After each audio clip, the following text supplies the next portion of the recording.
날마다 나를 살리는 큐티 이성호 목사입니다. 오늘 큐티 본문은 사사기 4장 1절에서 10절까지입니다. 오늘도 말씀해 주신 하나님 감사합니다. 악을 버리고 순종하는 삶을 살기를 원합니다. 말씀해 주시옵소서. 듣겠습니다. 악을 버리고 순종하는 삶을 살려면 첫째로 회개하고 돌이켜야 합니다. 1절에서 에훗이 죽으니 이스라엘 자손이 또 여호와의 목전에 악을 행하매 라고 합니다. 에훗은 이스라엘의 두 번째 사사입니다. 에훗이 모압 왕 에글론을 암살할 계획을 세우고 에글론에게 개인적인 면담을 요청한 후 단둘이 있을 때 암살했습니다. 그리고 모압 맞은편 요단강 나루를 장악하여 아무도 도망하지 못하게 하고 모압 장수 1만 명을 쳐서 죽인 사사입니다. 그런데 이런 지도자가 죽었습니다. 그러자 또 이스라엘 자손이 여호와의 목전에 악을 행하는 것입니다. 사사기의 주제는 순환입니다. 이스라엘 백성의 죄악과 그로 인하여 하나님께서 이방 나라를 통하여 징계하시고 그러면 이스라엘은 징계로 인하여 회개합니다. 이스라엘의 부르짖음을 들으신 하나님께서 사사들을 보내셔서 그들을 구원하시는 이 일이 계속해서 반복되고 있습니다. 그래서 2절과 3절에서 이렇게 말씀합니다. 여호와께서 하솔에서 통치하는 가나안 왕 야빈의 손에 그들을 파셨으니 그의 군대 장관은 하로셋 학고임에 거주하는 시스라요. 야빈 왕은 철병거 900대가 있어 20년 동안 이스라엘 자손을 심히 학대했으므로 이스라엘 자손이 여호와께 부르짖었더라고 합니다. 여호와께서 그들을 파셨다라고 말씀하고 있습니다. 하나님께서 자기 백성을 가나안 왕 야빈에게 넘기셨다는 말인데 여기서 파셨다, 마카르는 권한을 이양했다 혹은 지배권을 넘겼다는 말입니다. 이 말은 하나님의 주권적 심판을 나타냅니다. 이스라엘을 적의 손에 넘기셨다는 것은 이스라엘에 대한 보호를 철회하시고 원수들이 그들을 다스리도록 허락하셨다는 의미입니다. 그러자 학대를 받은 이스라엘은 하나님께 부르짖습니다. 학대를 받고 고난을 겪게 되니까 그제서야 하나님을 찾습니다. 얼마나 어리석은 모습인지 모릅니다. 이 모습이 지금 저와 여러분의 모습은 아닌지 잘 돌아보아야 합니다. 적용 질문입니다. 회개했음에도 불구하고 반복해서 짓는 죄는 무엇입니까? 매를 맞아야 정신을 차리고 돌이켜서 회개하는 모습이 나의 모습은 아닙니까? 악을 버리고 순종하는 삶을 살려면 둘째로 말씀의 명령에 순종해야 합니다. 4절과 5절에서 여선지자 드보라를 소개하고 있습니다. 드보라는 랍비돗의 아내라고 소개하고 있는데 랍비돗이라는 뜻은 횃불, 번개입니다. 남편을 이렇게 소개하는 것으로 보아 드보라가 얼마나 강한 여성인가를 우리는 짐작해 볼 수 있습니다. 6절과 7절에서 드보라가 아비노함의 아들 바락에게 명령한 것은 단순한 군사 작전이 아닙니다. 이것은 하나님의 명령입니다. 그리고 이 전쟁은 이미 승부가 났습니다.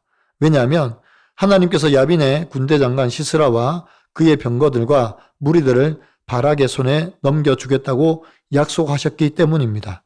그래서 바락은 드보라의 명령대로 납달리와 스불론의 연합을 이끌고 다볼산으로 가야 했습니다. 하지만 8절에서 이렇게 말합니다. 바락이 그에게 이르되 만일 당신이 나와 함께 가면 내가 가려니와 만일 당신이 나와 함께 가지 아니하면 나도 가지 아니하겠노라 하니 라고 말합니다. 전쟁에 나가라는 드보라의 명령을 들은 바락은 드보라가 동행하면 나가겠다고 합니다. 그러면 바락이 왜 드보라와 동행하려고 했겠습니까? 이것은 하나님의 말씀을 전적으로 의지하지 못하는 바락의 연약함입니다. 바락은 군대 장관입니다.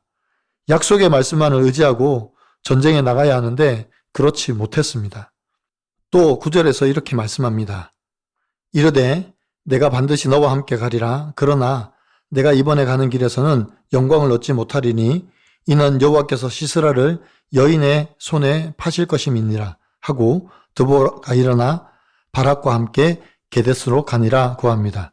드보라는 바락의 요청에 이번에는 너와 함께 가겠다고 합니다. 그러나 바락에게는 영광이 없을 것이라고 말합니다.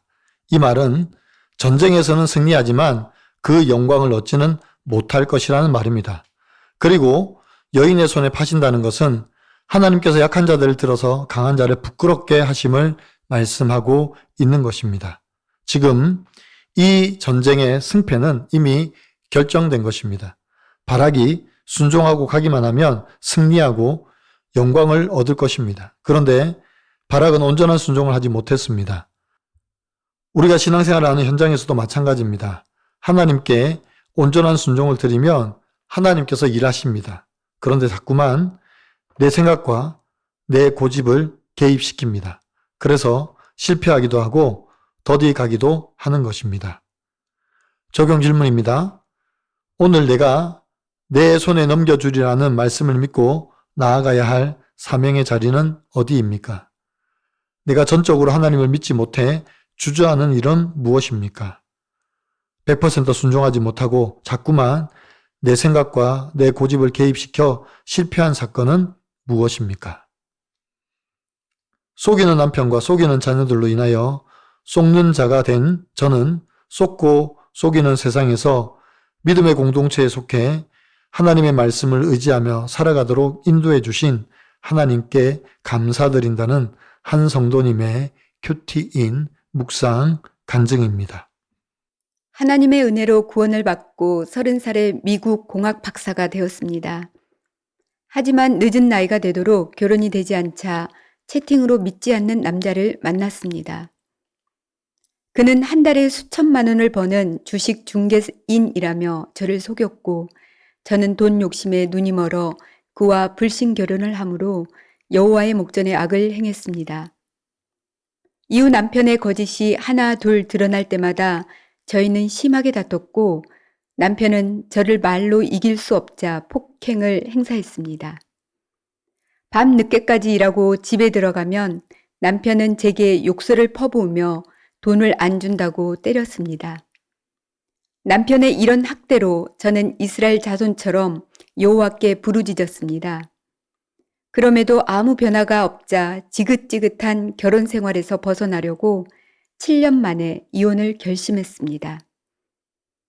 그러다 저는 큰언니의 인도로 말씀을 묵상하는 교회에 다니게 되었습니다. 어떤 경우에도 가정은 지킬 만한 가치가 있다는 설교 말씀을 듣고 이혼할 생각을 접었고 공동체의 도움으로 남편과 7년을 더 살았습니다. 남편은 자신이 한 거짓말 때문에 14년간 죄인의 자리에서 가족을 섬겼지만 5살 아래인 남편을 저의 머리로 여기지 않고 속인 것을 용서할 수 없어 투명인간 취급했습니다. 그런데 저와 아이들을 학대하던 남편은 어느 날 갑자기 교통사고로 세상을 떠났습니다. 이후 저는 더 이상 속을 일이 없을 줄 알았습니다. 그러나 사춘기에 접어든 아들딸이 끝없이 방황하며 저를 속이니 또다시 속는 자가 되었습니다. 오늘 바락이 드보라에게 만일 당신이 나와 함께 가지 아니하면 나도 가지 아니하겠노라고 한 것처럼 현재 저는 속고 속이는 세상에서 믿음의 공동체에 속해 하나님의 말씀을 의지하며 하루하루 살아가고 있습니다. 힘들 때 함께한 지체를 주신 하나님 감사하고 사랑합니다. 저의 적용은 자녀에게 소리 지르며 화냈던 것을 사과하겠습니다. 속았다는 생각이 들 때마다 저에게 속으신 주님을 생각하며 회개하겠습니다. 입니다. 이스라엘의 반복된 죄악으로 말미암아 하나님께서 징계하십니다. 그러나 아주 버리지 않으시고 말 그대로 징계하십니다. 이 사실이 얼마나 감사한지 모릅니다. 만약에 우리가 버려진 자녀라면 하나님께서 우리를 징계도 하지 않으실 것입니다. 그러나 우리를 징계해서라도 우리를 바꾸시겠다는 것이 하나님의 사랑의 마음입니다. 사랑하는 성도 여러분, 지금 여러분 어떤 징계를 받고 계십니까? 그렇다면 자신을 돌아보시기 바랍니다. 그리고 징계하신 하나님께 감사하는 저와 여러분이 되기를 바랍니다. 결국은 우리를 돌이켜서 주의 자녀 만드시겠다는 하나님을 찬양하시기 바랍니다. 오늘도 자신을 돌아보고 고난이 나를 살리는 징계인 것을 인정하며 하나님께 감사드리며 살아가는 한 날이 되기를 간절히 축원합니다. 기도드립니다. 사랑하는 주님, 하나님을 떠나 우상을 섬기며 범죄한 이스라엘과 같이 세상의 욕심과 탐욕에 사로잡혀 살아가는 저희를 용서하여 주시옵소서. 우리의 죄악으로 인한 주의 징계를 감사로 받기를 원합니다. 우리를 자녀 삼으시기 위해서 매와 채찍으로 다스리심을 감사하는 저희가 되게 하여 주시옵소서. 고난이 약재료이고 치료제인 것을 인정하고 돌이키는 저희가 되게 하여 주시옵소서. 또한 매 순간 온전한 순종으로 살지 못하는 저희를 용서하여 주시옵소서. 언제나 내 생각과 내 고집으로 하나님의 말씀을 희석하며 살아가는 어리석은 죄인들입니다. 오늘 바락이 하나님의 명령에 온전히 순종하지 못하고 그의 연약함을 보임으로 영광을 얻지 못한 모습을 봅니다. 주님, 말씀 앞에 온전히 순종하기를 원합니다. 그래서 하나님의 놀라운 은혜와 영광을 보기를 원합니다. 예수 그리스도의 이름으로 간절히 기도드리옵나이다. 아멘.